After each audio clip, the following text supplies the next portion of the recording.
The Pacific is a chessboard of coral and jungle, but the king on this board sits menacingly on the tip of New Britain, Rabaul.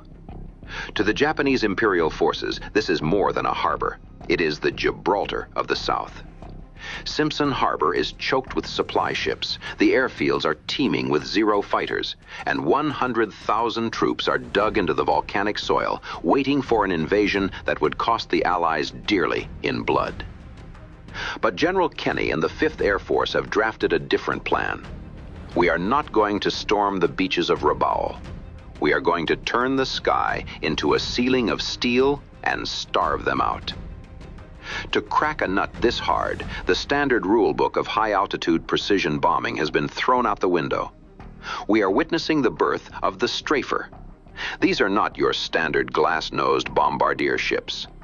The 5th Air Force mechanics, under the guidance of the legendary Pappy Gun, have transformed them into heavy gunships.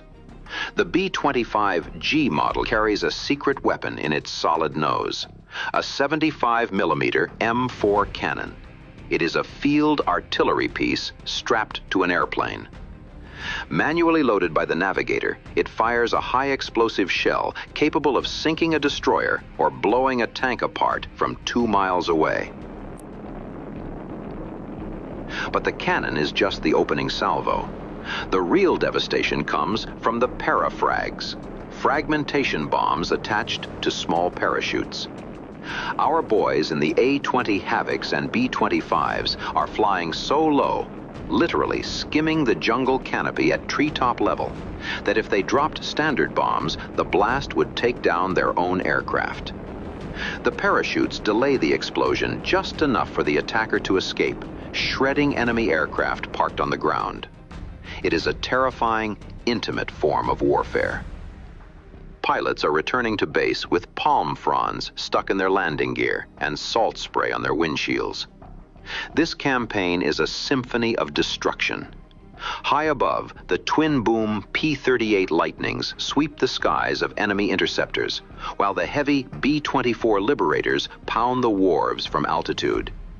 Down on the deck, the modified Mitchells and Havocs are skipping bombs across the water like stones, slamming them directly into the hulls of Japanese transports. We are systematically cutting the arteries of the empire. Watch as the coordinated might of the US, Australian, and New Zealand Air Forces converge on a single point in history. The fortress of Rabaul is about to wither on the vine.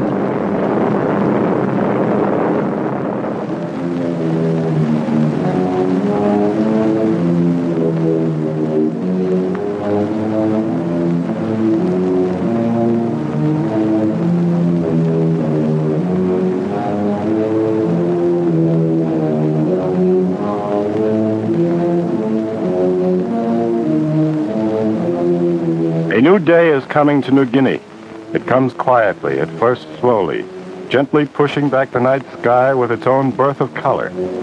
It is very still, and the air is a little sweet from the scent of rain on the jungle. A man can give his heart to a new day and his hopes. A man can look up at a new dawn with all his soul and feel it grow into his being. And sometimes he will ache with loneliness, and in his own way will think a prayer for those who are flying into the coming day. 12th October 1943. The target for today is Rabaul. The striking force will consist of 326 airplanes, 114 Mitchells, 80s, and 125 Lightnings. The Mitchells will hit first, coming in at treetop height, strafing and dropping parachute fragmentation bombs. They will attack Ropopo and Bunakanau strips. The Liberators will follow 45 minutes later to destroy shipping in Simpson Harbor. And the man who watches from the ground is given of himself and is part of that mission, and failure of airplane is part his failure, and death of a friend is dying a bit himself. No man is left behind on a mission. Therefore, all men have a right to ask, is a mission a sudden idea, an opportunist impulse? What is a mission? Mission to Rabaul was conceived at a time when the Japanese occupied New Guinea as far as Salamaua. Their air bases formed a shrewdly devised chain of defense with seldom more than 150 miles between links. Truk and Rabaul were the key positions, Rabaul the keystone. If the Japanese should lose Rabaul, New Guinea, New Britain, New Ireland, Truk, and the secondary islands would become untenable. They announced Rabaul's profound significance by building it into the strongest base in the Southwest Pacific area.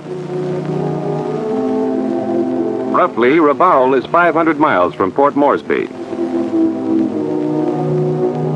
Port Moresby is 550 miles from Wewak. Wewak is 600 miles from Rabaul. To strike Rabaul, it is first necessary to neutralize the right flank as far as north as Wewak. These are the bombers' best friends, the fighters, swift destroyers of the air who drive off enemy planes while bombers do their jobs.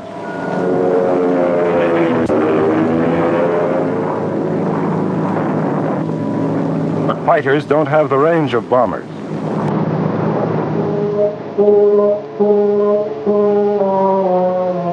Marlinen is approximately 40 miles from Japanese-held Leh and 200 miles from Japanese-held Wewak. Here was the logical location for fighter strips which would make possible the proposed strikes on Wewak.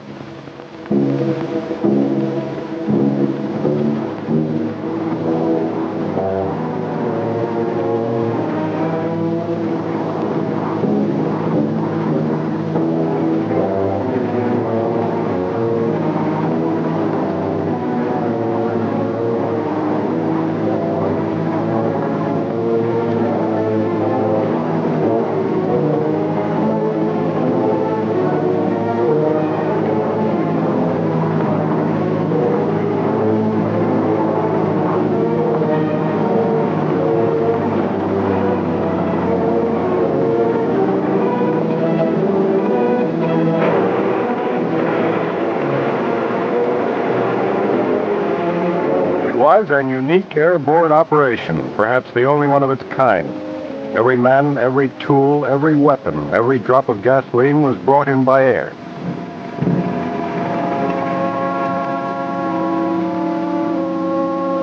It was not easy. Men fought the jungle, mud, and malaria, were wet and hungry much of the time. The Japanese took a poor view of the whole idea and tried to interfere, even shot down several transports.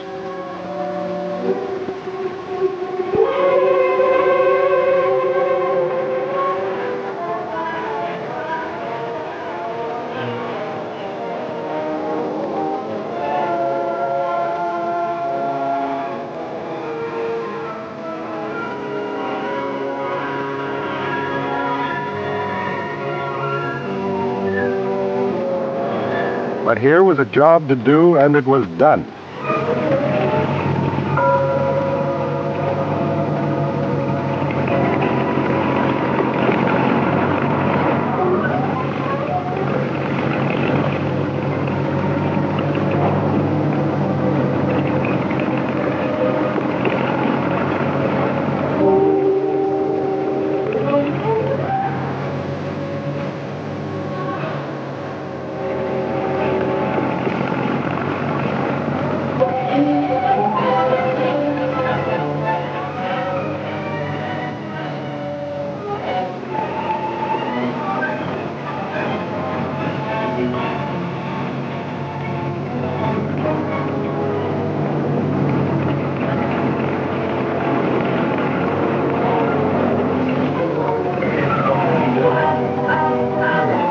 Strips were ready on time.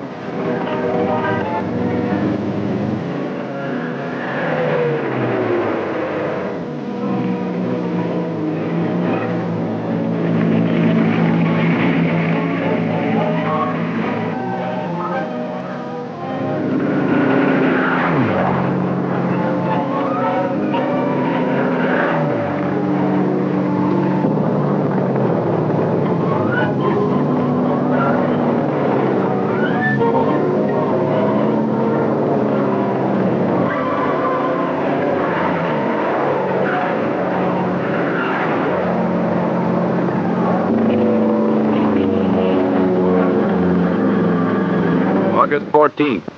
Japanese Naval Air Service units relieve Army Air Service units in the New Britain area for operations in New Guinea. The enemy is preparing for increased activity both on the ground and in the air, most likely in the Salamaua area, where his position is in danger. August 16th, Wewak. Bomber strength has been increased from 85 on 3rd August to 115 on 13th August. The strips of Wewak are crowded with fighters.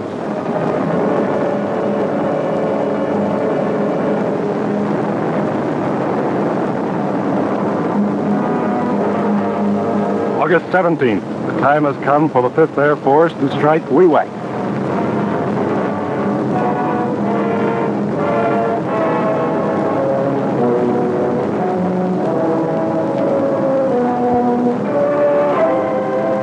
Early on the morning of 17th August, the heavy bombers hit Wewak from 6,000 to 8,000 feet.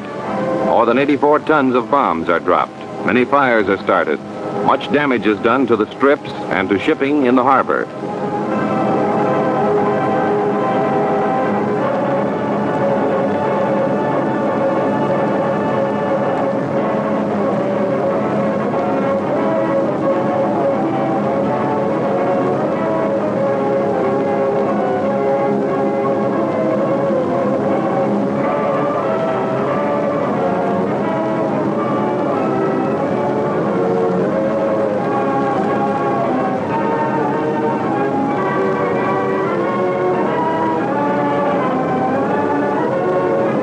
Then, for the first time, the Mitchells came over.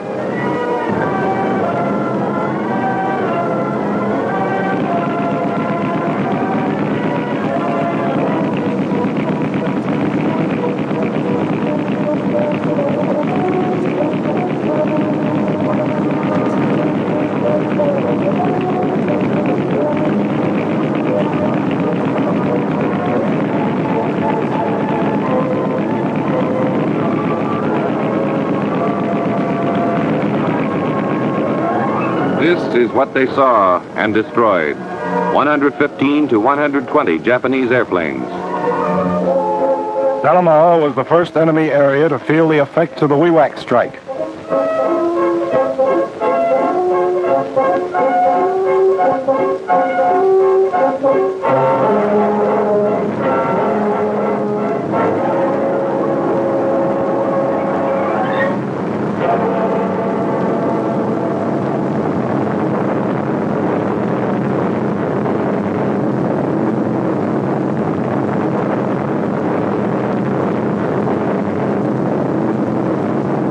By 25th August, Allied ground forces were firmly established on a ridge overlooking Salamaua. The Japanese ground installations were strong and well defended, but there was practically no air opposition. Air support now becomes a primary function. Almost every day, the Salamaua area is strafed.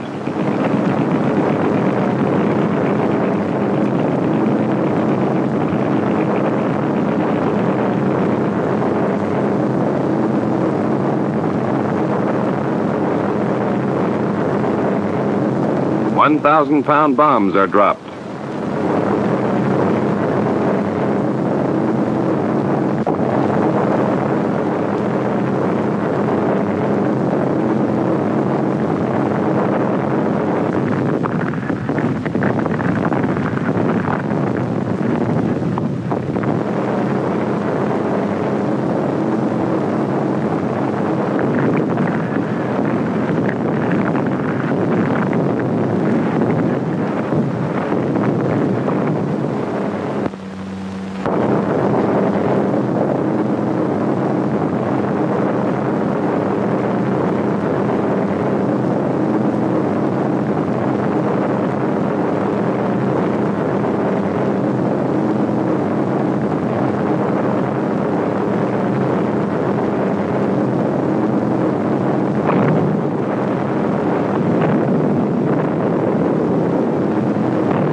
Japanese are blasted out of Komiatum and Roosevelt Ridge surrounding Salamaua.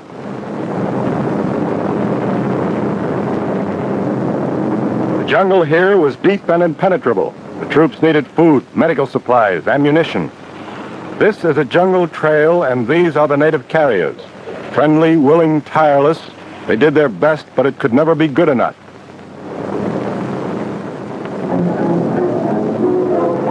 So once again, the troop carriers flew into combat, unarmed, unarmored, always with a fighter escort. They flew in precise formations over enemy lines to drop the needed supplies. Marigasal, Skinniwal, Mubo, Goodview, other strange names, all were supplied by dropping. Days were saved and countless lives. The men with deep affection called them the biscuit bombers.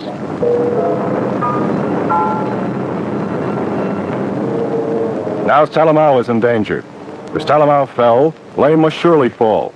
The Japanese, caught by surprise at Wewak, tried desperately to establish major forward bases at Hansa Bay and Alexishaven.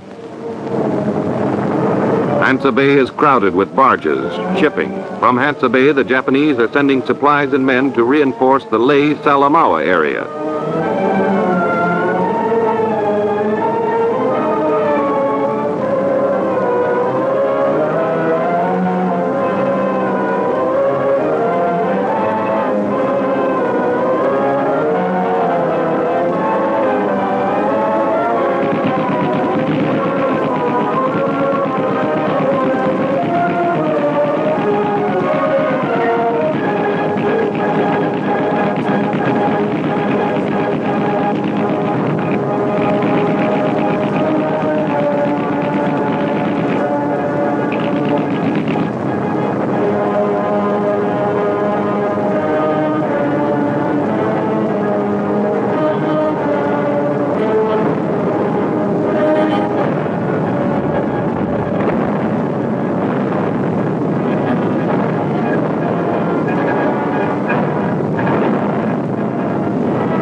Hansa Bay is hit by 98 heavy and medium bombers. Shipping, barges, ground installations are shattered by the impact of 196 tons of bombs.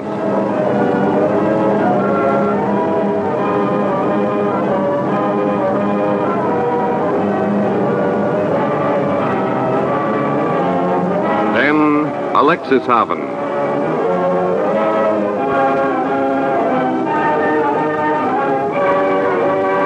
Here are more supplies and men for the Ley-Salamaua area. These men and supplies must be prevented from reaching the forward areas.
Continuous reconnaissance indicated most of the supplies were coming from New Britain, specifically Cape Gloucester and Borgen Bay.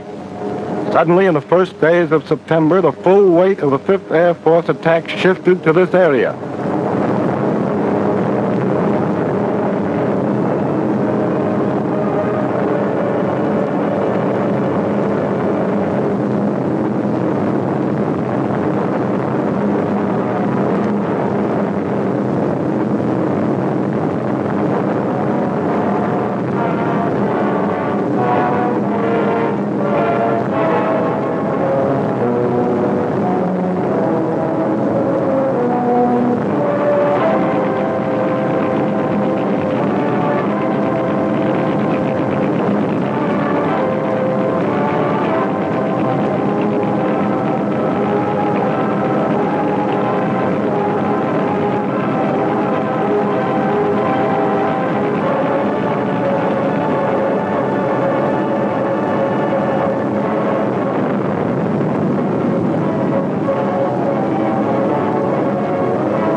Meanwhile, day after day, a relentless search was made for barges bringing supplies from New Britain to New Guinea.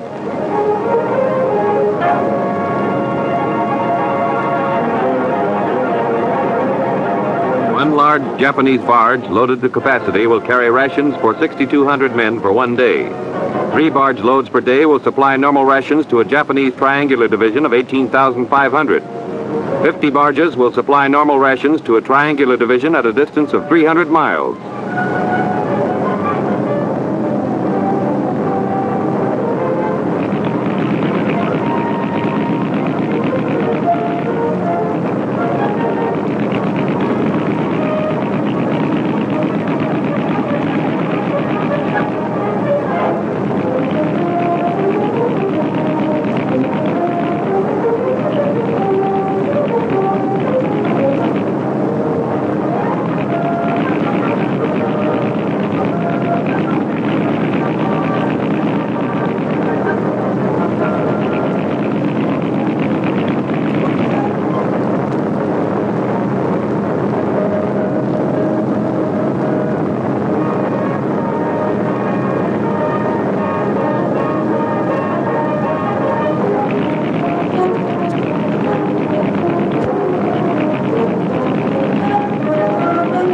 Approximately 250 barges plying between New Britain and New Guinea, 94 are sunk in 1 month. The barge business becomes unhealthy and the Japanese lose their stomach for this kind of dangerous living. Supplies from New Britain diminish. Hopoi is about 20 miles east of Leh. The Japanese High Command must have forgotten all about this bit of coast as a possible beachhead. Or perhaps they were confused by the diversification of the 5th Air Force tactics. It is reasonable to assume they believed Salamaua was the first objective and Leh the problem of an indefinite future. They were encouraged to believe the last.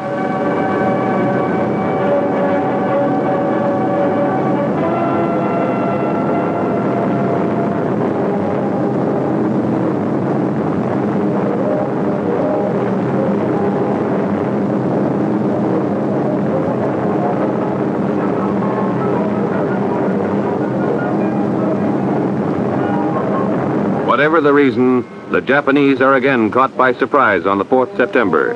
At precisely 7 a.m., Allied troops effect a landing at Bulu Plantation and the mouth of the Busu River. Leh is now cut off from the east.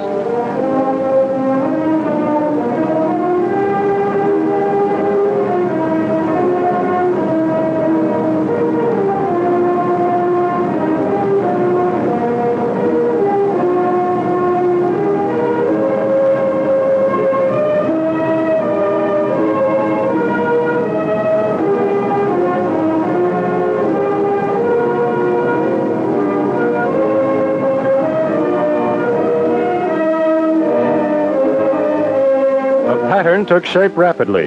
September 5th witnessed the first display of still another offensive weapon, the paratroops. And once again, the troop carriers did their share. The objective, Nadzab, only 16 miles west of Leh. Hopoi to the east, now Nadzab to the west.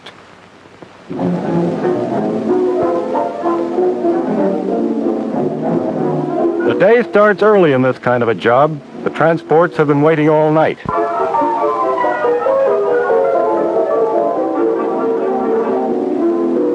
With the dawn, the paratroopers arrive, as planned. They've had breakfast, a good one, because no man knows when he will eat again. But he doesn't seem to mind.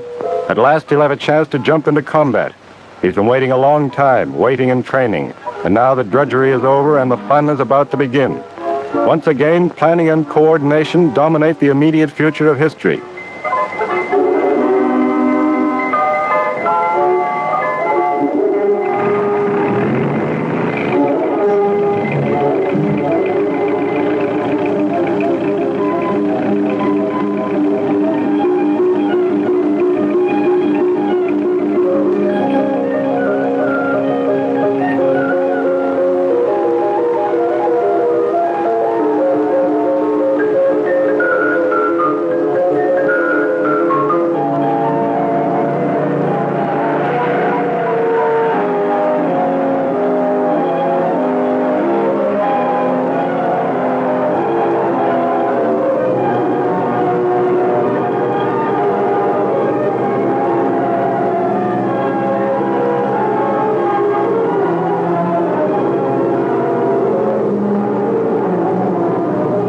logical that the mediums will first strafe the area. It's logical there should be sufficient fighter cover to keep away any Japanese intruders. Logic demands there be a smoke screen to hide the operation from the curious or the inhospitable.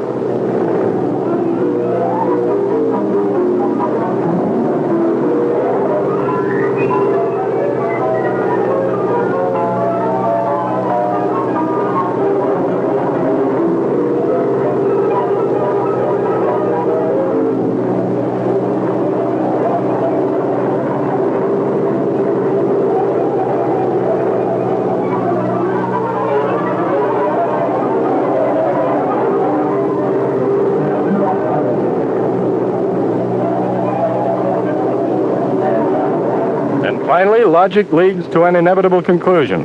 Take a deep breath and jump.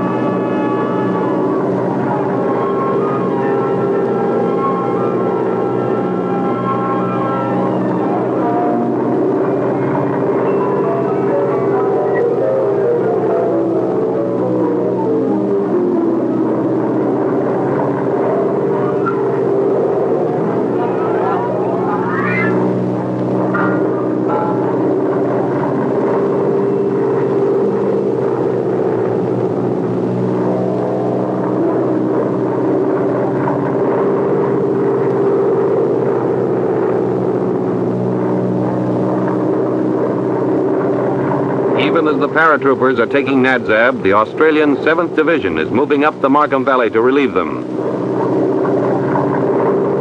Their engineers build pontoon bridges across the Markham River.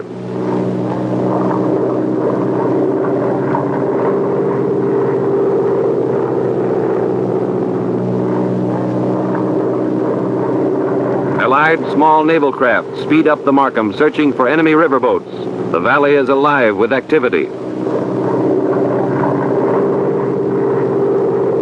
No time was lost in consolidating this new advanced base.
As troop carriers brought in men and supplies, new strips were already being constructed.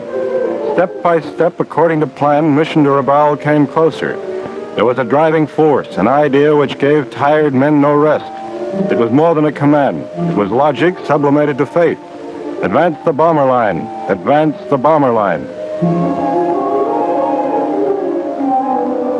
The Japanese Air Force suddenly comes to life, makes a feeble attempt to bomb Nadzab. There are no fighters at Nadzab yet, not even Akak. But the Japanese have become timid. They make one pass, hurry away. They leave a fire in the kunai grass, miss the strip entirely.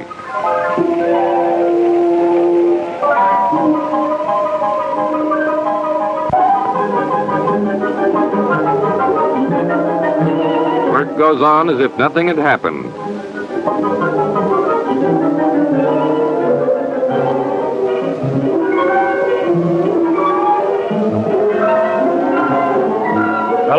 was taken September 11th. Leh was now cut off from every land route. The Japanese had only two ways of supplying Leh, by submarine or by air, and each must be done at night because of Allied air superiority.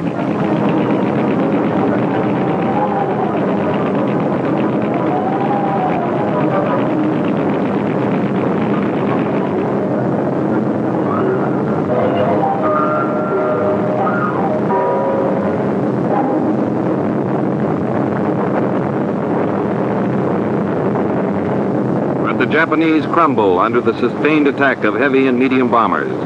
The bombing is so intense that an Australian general finally asked that it be stopped, remarking the only obstacle in the way of an immediate occupation of Leh is the 5th Air Force.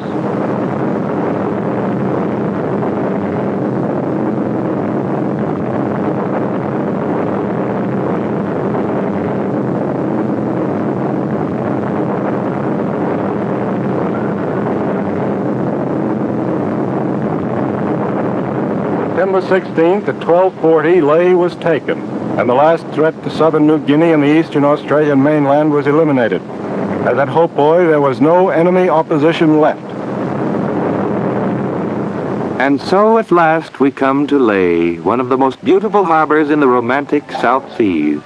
Ah, it is so peaceful, so lovely looking from the terrace across the sapphire blue harbor to the aerodrome. It thrills us to the very core to observe the heavenly ruins of what had once been the homes of the Japanese. We wanted to relax here, but there was quite an interesting family waiting for us on the strip, so we gathered our cameras and hurried off. We found the family scattered about the strip in a kind of gay disorder. The family had the quaintest names. This is Zeke.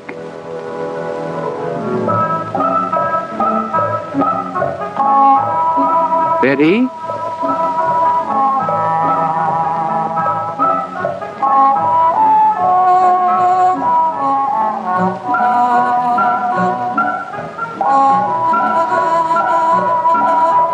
Little Sally.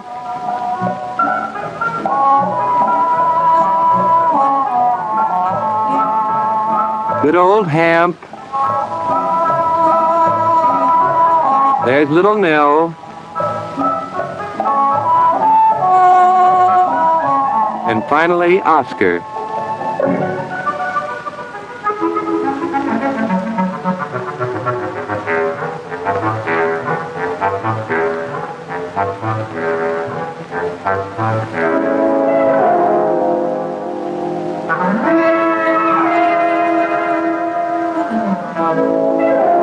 Then we gathered a few souvenirs and regretfully took our departure from this romantic spot.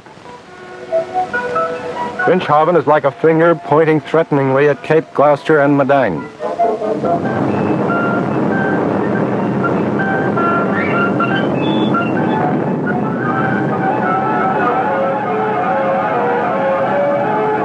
The Japanese worked hard to build up Finschhafen as a major base. It was now exposed to every kind of attack. Finschhafen was next. Mediums led the way in, hitting Langemak Bay with everything they had.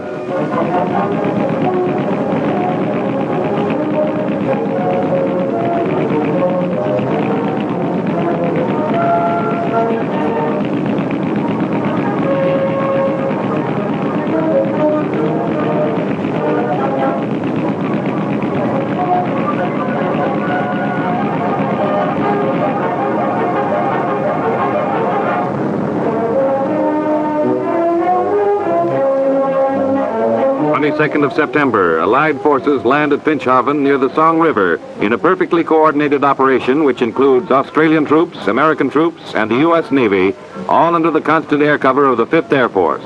Not a ship is hit, not a man lost.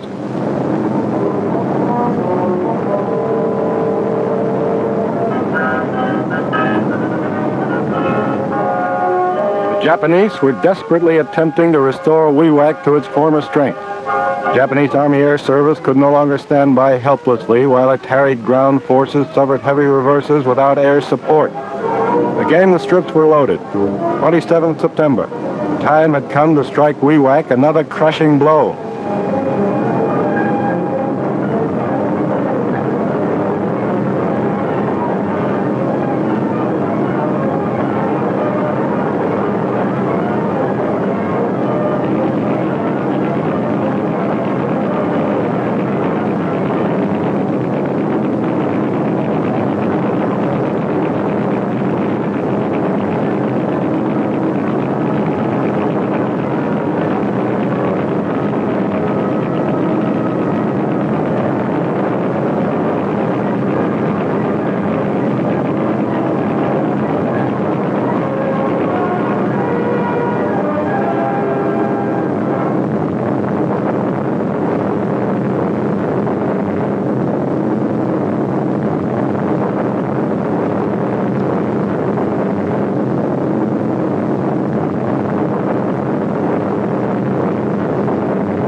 72 tons of 500 and 1,000-pound bombs.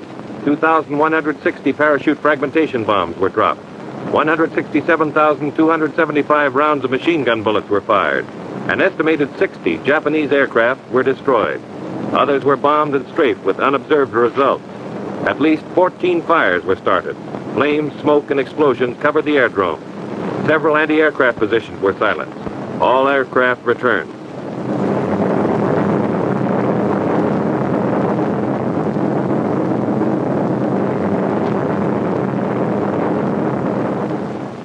"6 weeks.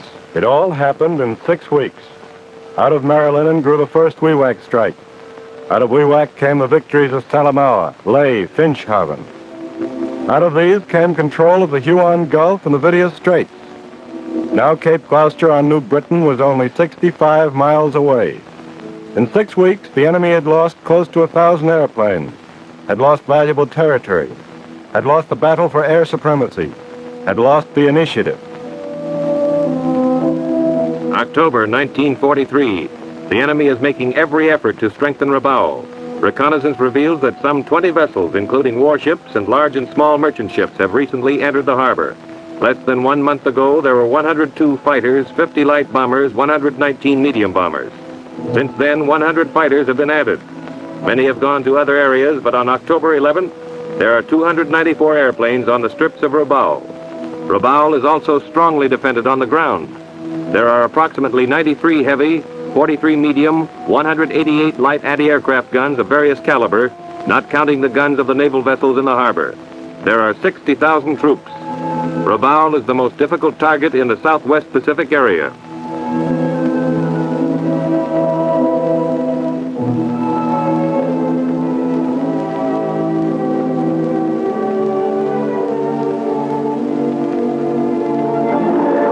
Sometimes a man will look at the dawn, and there will be an emptiness in him for those who did not come back. And in his mind he will see the twisted wreckage and the bullet holes, and he will wonder at the cost of war.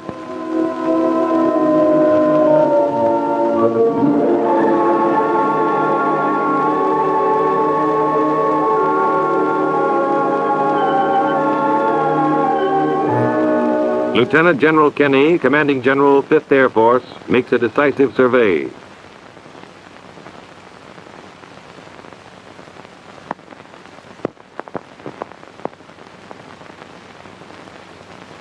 Rabaul will be attacked 12th October 1943.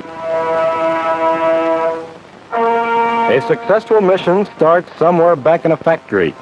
It includes a ship crossing an ocean, a harbor, men to unload what the ship has brought, this time bombs for Rabaul. Prompt delivery guaranteed.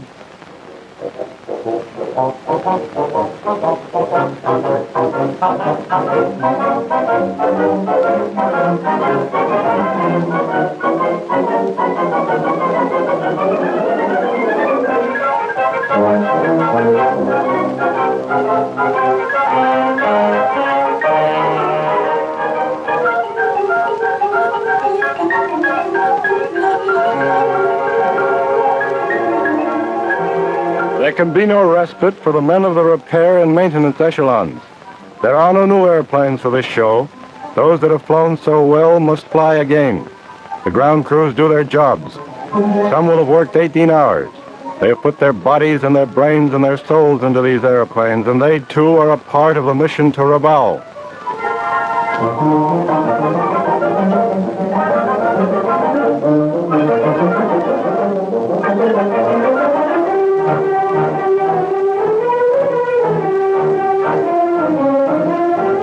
A mission is a cumulative process. Supply, maintenance.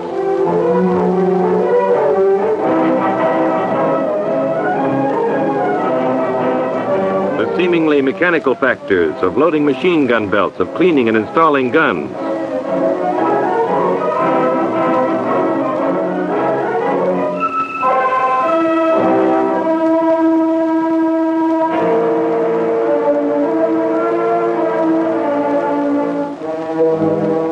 Of loading bombs into bomb bays, 1,000-pounders, 500-pounders, parachute fragmentation bombs.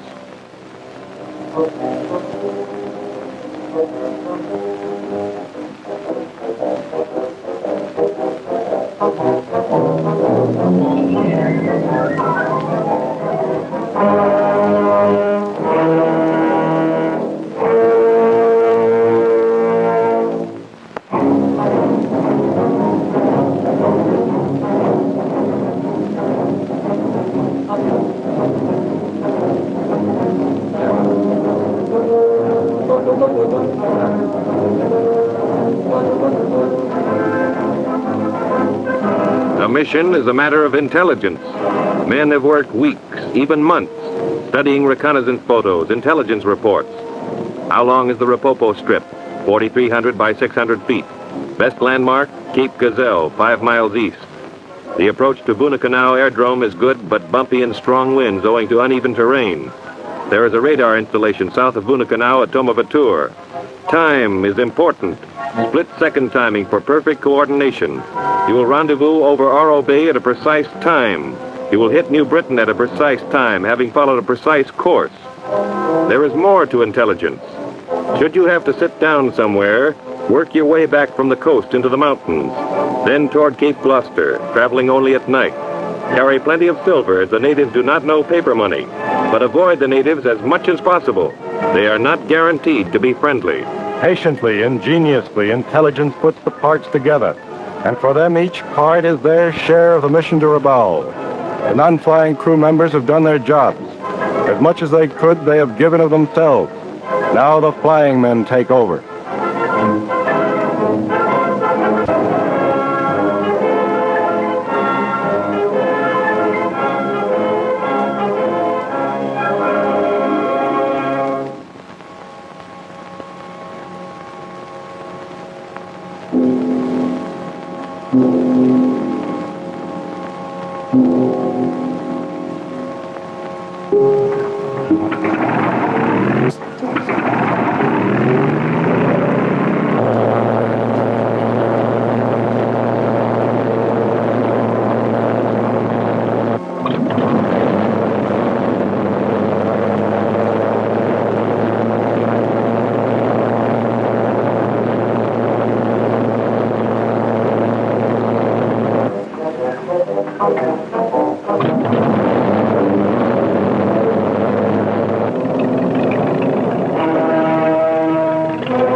Morro Bay, the rendezvous. Airplanes come in from all directions, meet exactly as planned.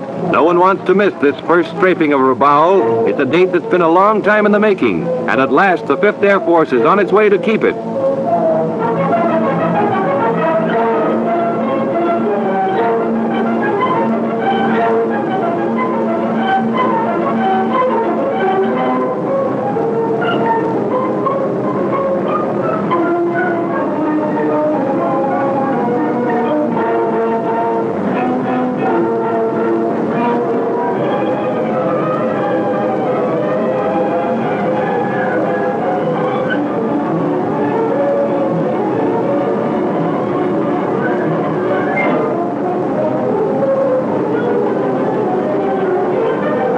The sea is smooth this day, a kind of soft pale green. Sky, too, is soft, and its blue is the blue of an infant's eyes. The white clouds are streaked with the faintest pink, making a pastel world. Weather is fair and warm, and it gets warmer closer to the water. You'll fly at an altitude not to exceed 100 feet. You will maintain radio silence at all times, no matter what happens.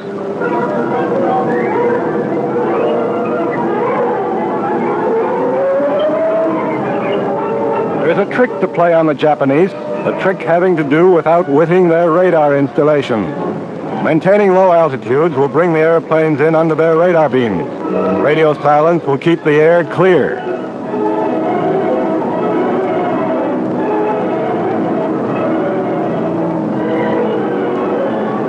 It's a long ride. More than 2 hours have gone by. It's getting warmer, too. There it is, the coast of New Britain.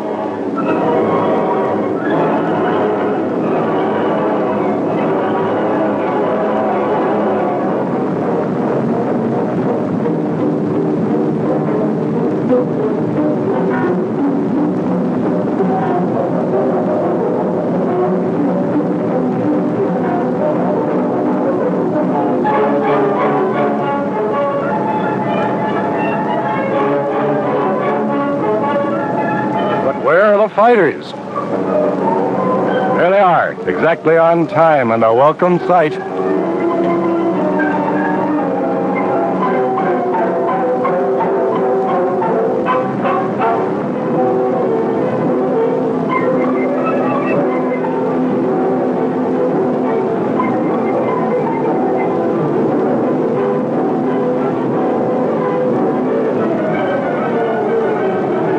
Now let's go in and keep a date. First, Canal.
Japanese airplanes get off the ground. The fighters are waiting. There goes the Japanese Hemp. The Lightning is hot after him.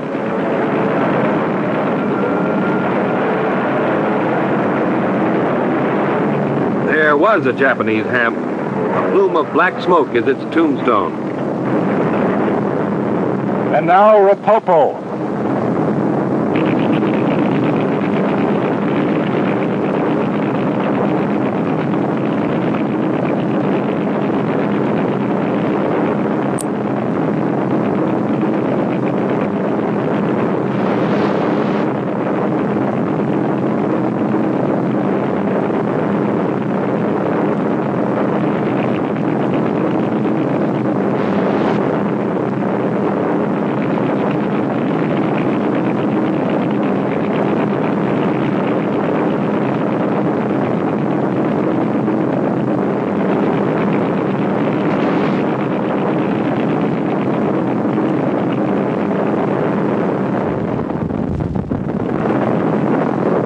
Rabaul is in flames.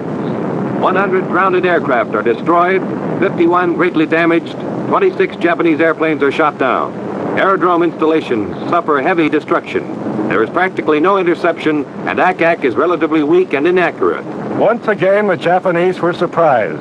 At Wewak, 17th August, it was the Japanese Army Air Service.